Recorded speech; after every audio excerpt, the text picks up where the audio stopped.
আমাদের মশলা কষানো হয়ে গেছে।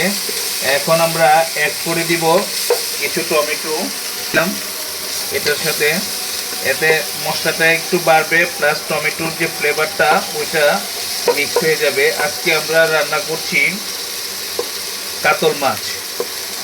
কাতল মাছ দু পেঁয়াজা করব, বা আপনারা এটাকে কাতল মাছ বোনাও বলতে পারেন।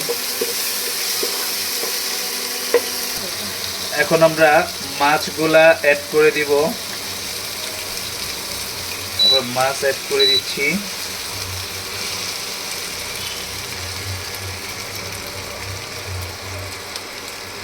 মাছটা দিয়ে আমরা একটু দমে রেখেছিলাম, এখন আমরা পানি দিয়ে দিব পরিমাণ মতো।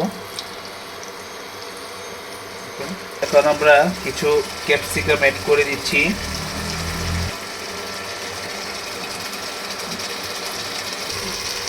এখন আমরা আমাদের মাছ ফ্রাই হয়ে গেছে, এই মুহূর্তে আমরা একদম লাস্টের দিকে ধনিয়া পাতাটা অ্যাড করে দিব।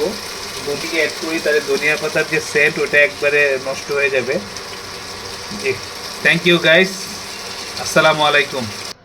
থ্যাংক ইউ গাইস, এই হলো আমাদের মাছ ভাজার ফাইনাল লুক।